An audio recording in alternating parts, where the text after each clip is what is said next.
Hello friend, good morning, नमस्कार। मैं अर्चना आप सभी का स्वागत करती हूँ आपके अपने YouTube channel learn with we पर। फ्रेंड, आज की इस सुपर फास्ट वीडियो में हम न्यू एजुकेशन पॉलिसी यानी कि नई शिक्षा नीति 2020 में क्या क्या बदलाव हुए हैं उन सभी के वन लाइनर क्वेश्चन को डिस्कस करेंगे। किस तरीके के क्वेश्चन आपके एग्जाम में पूछे जा सकते हैं। तो चलिए सेशन को शुरू करते हैं। वीडियो पसंद आए तो वीडियो को लाइक शेयर कीजिए फ्रेंड के साथ में। चैनल पर नए हैं सब्सक्राइब करके बेल आइकन प्रेस कर लीजिए, जिससे शिक्षक भर्ती से रिलेटेड जो भी वीडियो मैं यहाँ पर अपलोड करती हूँ उन सभी का नोटिफिकेशन आपको समय से मिल सके। तो देखिए फर्स्ट क्वेश्चन क्या पूछा सकते हैं। भारत में पहली राष्ट्रीय शिक्षा नीति की घोषणा किस वर्ष की गई थी? तो 1968 में पहली राष्ट्रीय शिक्षा नीति की घोषणा की गई थी। भारत में पहली शिक्षा नीति 1968 किसके द्वारा शुरू की गई थी? तो पहली शिक्षा नीति इंदिरा गांधी जी के द्वारा शुरू की गई थी। ठीक है। क्वेश्चन 3, भारत में दूसरी राष्ट्रीय शिक्षा नीति की घोषणा किस वर्ष की गई? तो दूसरी राष्ट्रीय शिक्षा नीति 1986 में आई थी। और ये किसके समय में आई थी? ये राजीव गांधी के समय में आई थी। ठीक है। अगला क्वेश्चन है, देश में शिक्षा नीति का संशोधन कब किया गया था? तो देश में शिक्षा नीति का संशोधन 1992 में किया गया था। दूसरी शिक्षा नीति में, दूसरी शिक्षा नीति जो आई थी आपकी 1986 में, इसमें संशोधन किया गया था 1992 में। और आपसे पूछा जा सकता है कि दूसरी शिक्षा नीति कितने खंडों में विभाजित थी? तो दूसरी शिक्षा नीति 12 खंडों में विभाजित थी। मोस्ट इंपोर्टेंट ये आपका क्वेश्चन बनता है। ठीक है। चलिए क्वेश्चन नंबर 5, भारत में नई शिक्षा नीति 2020 की घोषणा कितने वर्षों के बाद की जा रही है? तो नई शिक्षा नीति 2020 की घोषणा 34 वर्षों के बाद की जा रही है। क्वेश्चन नंबर 6, भारत में नई राष्ट्रीय शिक्षा नीति को किस शिक्षा नीति की जगह पर लागू किया जाएगा? तो नई राष्ट्रीय शिक्षा नीति 2020 को राष्ट्रीय शिक्षा नीति 1986 की जगह पर इसको लागू किया जाएगा। क्वेश्चन नंबर 7, नई शिक्षा नीति 2020 को कब तक लागू हो जाएगी? तो नई शिक्षा नीति 2020, 2021 और 22 तक लागू हो जाएगी। 2 साल आपके कोरोना की वजह से शिक्षा नीति लागू नहीं हो पाई थी, अदरवाइज ये 2021 में ही लागू हो जाती। ठीक है।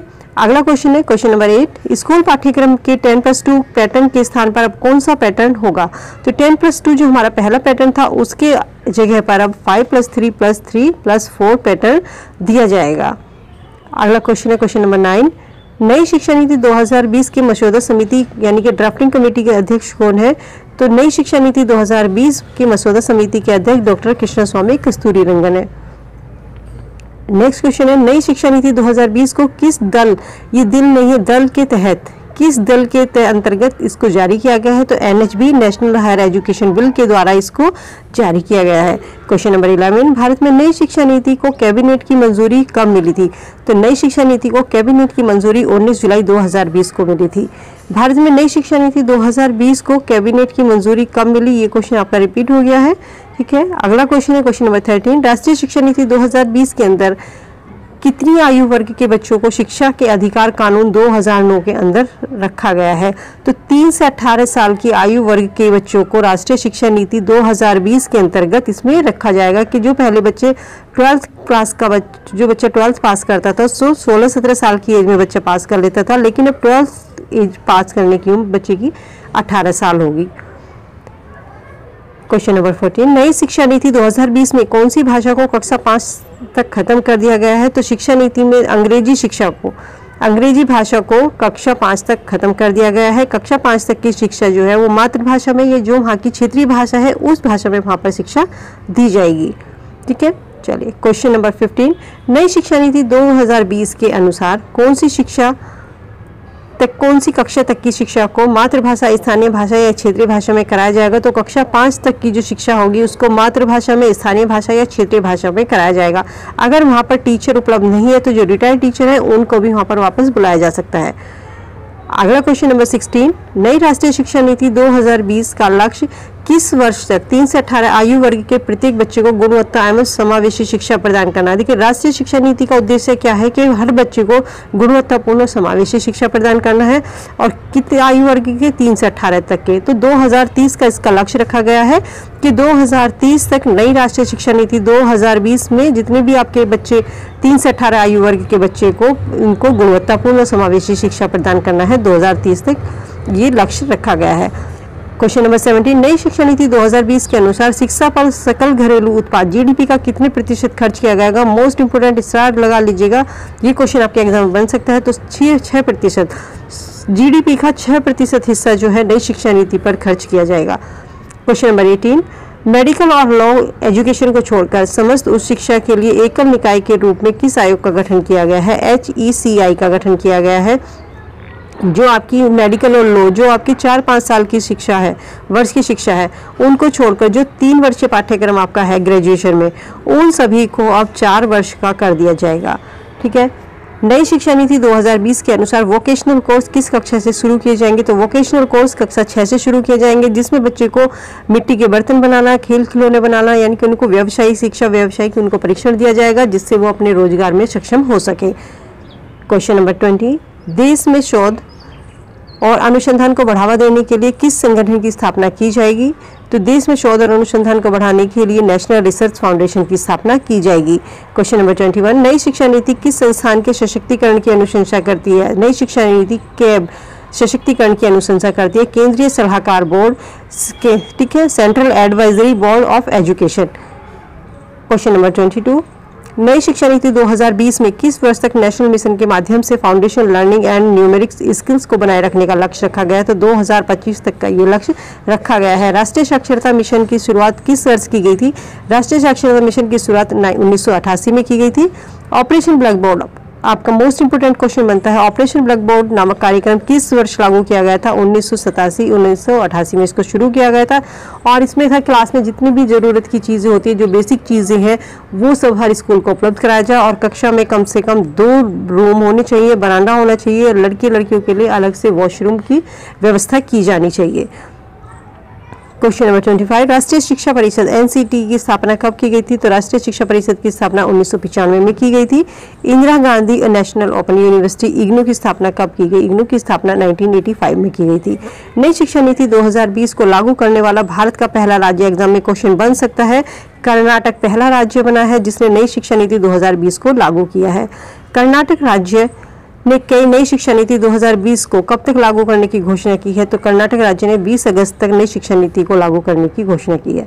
अंतर्राष्ट्रीय शिक्षा दिवस कब मनाया जाता है? अंतर्राष्ट्रीय शिक्षा दिवस 24 जनवरी को मनाया जाता है। क्वेश्चन नंबर 30, विश्व विद्यार्थी दिवस कब मनाया जाता है? विश्व विद्यार्थी दिवस 15 अक्टूबर को मनाया जाता है।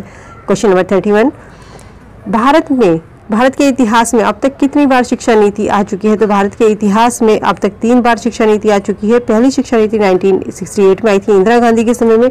दूसरी शिक्षा नीति राजीव गांधी के समय में आई थी, और तीसरी शिक्षा नीति नरेंद्र मोदी के समय में आई है। क्वेश्चन नंबर 32, मई 2016 में किसकी अध्यक्षता में नई शिक्षा नीति के विकास के लिए समिति ने अपनी रिपोर्ट प्रस्तुत की थी? तो स्वर्गीय श्री TSR सुब्रमण्यम की अध्यक्षता में ये रिपोर्ट प्रस्तुत की गई थी। आपसे पूछा जाए कि नई शिक्षा नीति के विकास के लिए समिति ने, ठीक है, तो मई 2016 में, और जो कस्तूरी रंगन थे उनकी मई 2017 में ये रिपोर्ट आई थी। किस वर्ष तक शिक्षा के लिए न्यूनतम डिग्री योग्यता 4 वर्षीय एकीकृत BEd होने जा रही है? तो 2030 तक BEd को 4 वर्ष का कर दिया जाएगा। मानव संसाधन विकास मंत्रालय MHRD ministry of human resource development का नाम बदलकर क्या रखा गया है? मोस्ट इंपोर्टेंट आपका क्वेश्चन बनता है, इंपोर्टेंट लगा लीजिएगा। तो मानव संसाधन विकास मंत्रालय का नाम बदलकर शिक्षा मंत्रालय कर दिया गया है। और भारत के शिक्षा मंत्रालय के पहले शिक्षा मंत्री कौन होंगे? रमेश पोखरियाल निशंक, जो भारत के पहले शिक्षा मंत्रालय के शिक्षा मंत्री होंगे। वर्तमान भारत में शिक्षा मंत्री कौन है? अब इस समय पर वह भारत के शिक्षा मंत्री वर्तमान में 2021 में श्री धर्मेंद्र प्रधान है। ठीक है। क्वेश्चन नंबर 37, किस वर्ष तक उच्च माध्यमिक शिक्षा हायर सेकेंडरी एजुकेशन में 50% का लक्ष्य रखा गया है? तो उच्च माध्यमिक शिक्षा में बच्चों को पढ़ाने के लिए, सार्वभौमिक शिक्षा उनको देने के लिए 2035 तक का लक्ष्य रखा गया है। क्वेश्चन नंबर 38, क्या मौजूदा शिक्षा नीति के तहत फिजिक्स के साथ केमिस्ट्री मैथ को लिया जा सकता है? तो हाँ, बिल्कुल। अब इसमें जो पहले स्ट्रीम होती थी कि 10th के बाद बच्चा साइंस लेगा या आर्ट लेगा, तो इस स्ट्रीम को इसमें ख़त्म कर दिया गया है। और इसमें कहा गया है कि कोई बच्चा अगर फिजिक्स लेता है, तो केमिस्ट्री लेता है, तो वो आर्ट के सब्जेक्ट भी ले सकता है, कॉमर्स के सब्जेक्ट भी ले सकता है। बच्चे को अपने हिसाब से, अपनी इंटरेस्ट के अकॉर्डिंग उसको सब्जेक्ट चूज करने की आज़ादी है। ठीक है। नई शिक्षा नीति के तहत स्कूली शिक्षा में नया फॉर्मेट क्या है? तो 10+2 फॉर्मेट को खत्म करके इसे 5+3+4 के फॉर्मेट में विभाजित किया गया है। जो 5 साल की शिक्षा होगी, ये फाउंडेशन स्टेज होगी, जिसमें बच्चे की नींव तैयार की जाएगी। 3 ये जो आपकी स्टेज मानी गई है, प्रीपेटरी स्टेज को माना गया है। इसमें बच्चा 3rd, 4th, 5th क्लास की एजुकेशन को पूरी करेगा। 3 स्टेज जो आपकी है, ये इसमें बच्चा 6, 7, 8 को एजुकेशन पूरी होगी और 4th स्टेज में बच्चा 9th 10th 11th 12th की शिक्षा को पूरी करेगा। ये जो आपकी मिडिल शिक्षा है 3 जो वाली, ये आपकी सेकंड जो है प्रीपेरेटरी स्टेज मानी गई है। 3 मिडिल स्टेज में जो बच्चा 6 7 8 करेगा, इसमें बच्चे को व्यवसायिक शिक्षा प्रशिक्षण दिया जाएगा, बच्चे को कोडिंग डिकोडिंग सिखाया जाएगा। तो क्वेश्चन पूछा जा सकता है कि व्यवसायिक शिक्षा कब दी जाएगी, तो मिडिल क्लास जो आपकी एजुकेशन होगी मिडिल वाली, उसमें आपकी बच्चे की शिक्षा दी जाएगी, व्यवसायिक शिक्षा कोडिंग डिकोडिंग बच्चे को सिखाया जाएगा। ठीक है, चलिए आगे क्वेश्चन देखते हैं। क्वेश्चन नंबर 14, फॉर्मेट 5 + 3 + 3 + 4 का मतलब क्या है? तो 10 + 2 संरचना की जगह पर 5 + 3 + 3 + 4 पाठ्यक्रम संरचना के साथ साथ आयु वर्ग क्रम से जो 5 साल की एजुकेशन होगी आपकी शुरू की 5 साल की, जिसमें बच्चा 3 साल की प्री प्राइमरी शिक्षा ग्रहण करेगा और 1 और 2 क्लास को कंप्लीट करेगा वो 5 साल में, तो उसकी एज बच्चे की 3 से 8 साल रखी गई है। जो आपकी प्रीपेरेटरी स्टेज होगी बच्चे की 3, 4th और 5th, ये बच्चा 8 से 11 साल की एज में पूरी करेगा। इसके बाद जो आपकी मिडिल क्लास होगी 6, 7th 8th, इसके लिए बच्चे की एज रखी गई है 11 से 14 और 9th 10th 11th 12th, इसके लिए बच्चे की एज रखी गई है 14 से 18। ये क्वेश्चन भी आपसे पूछा जा सकता है कि किस एज में आपकी फाउंडेशन एज है या आपकी प्रीपेरेटरी स्टेज है, इसमें किस उम्र तक के बच्चे शामिल होंगे। तो यहाँ पर आपको ये इंपॉर्टेंट नोट कर लेना है। ठीक है, अगला क्वेश्चन 14 नंबर 1, पूर्व विद्यालय से माध्यमिक स्तर तक की शिक्षा का सार्वभौमिकरण करना क्या है? पूर्व विद्यालय से माध्यमिक स्तर तक की शिक्षा का सार्वभौमिकरण करने का अर्थ है कि स्कूली बच्चों में 2 करोड़ बच्चों को मुख्य धारा में वापस लाना। ठीक है, सो फ्रेंड, ये थे हमारे 41 क्वेश्चन जो आज की क्लास में NEP से हमने डिस्कस किए हैं, नई राष्ट्रीय शिक्षा नीति से। तो उम्मीद करती हूँ अगर राष्ट्रीय शिक्षा नीति से आपसे एग्जाम में कोई क्वेश्चन पूछा जाए तो आप उसको आसानी से क्लियर कर पाएंगे। वीडियो कैसी लगी है फीडबैक कमेंट सेक्शन में कमेंट करके जरूर दीजिएगा। वीडियो पसंद आई तो वीडियो को लाइक शेयर कीजिए फ्रेंड के साथ में। चैनल पर नए हैं तो सब्सक्राइब करके बेल आइकन प्रेस कर लीजिए। ठीक है, और वीडियो को लाइक ज़रूर कीजिए। जितने भी लोग आप देखते हैं प्लीज़ लाइक करते चलिए, क्योंकि आपके एक लाइक से मोटिवेशन मिलता है। चलिए मिलती हूँ नई वीडियो में, तब तक के लिए good bye, be happy, be safe. Thank you so much.